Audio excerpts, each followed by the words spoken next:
విరాట్ కోహ్లీ ఇంతగా దిగజారుతాడని అస్సలు ఎక్స్పెక్ట్ చేయలేదు.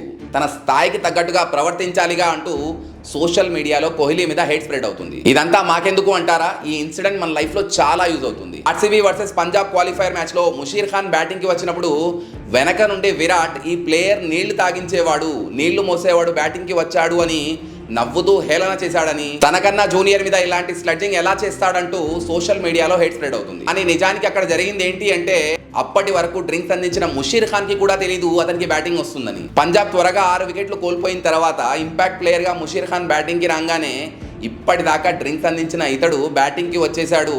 ముషీర్ ఖాన్ కూడా ఇది ఎక్స్పెక్ట్ చేసి ఉండడు అనే ఉద్దేశంతో చెప్పిందే తప్ప స్లెడ్జింగ్ లాంటిది కాదది. అంతేందుకు తన జూనియర్స్ కి రెస్పెక్ట్ ఇస్తాడు అని ఇన్స్పైర్ చేస్తాడు కాబట్టే మ్యాచ్ ముందు విరాట్ కోహ్లీ ముషీర్ ఖాన్ కి బ్యాట్ కూడా గిఫ్ట్ గా ఇచ్చాడు. అందుకే ఇంటర్నెట్ లో వచ్చింది ప్రతీది గుడ్డిగా నమ్మకూడదు. మనకు వినిపించింది కనిపించింది అన్నిసార్లు కరెక్ట్ అయిపోదు. ఎవరో చెప్పింది విని ఎక్కడో చూసింది నిజం అనుకొని ఏం జరిగిందో కూడా కనీసం తెలుసుకోకుండా అపార్థం చేసుకునే ప్రతి ఒక్కరికి వీడియో షేర్ చేయండి.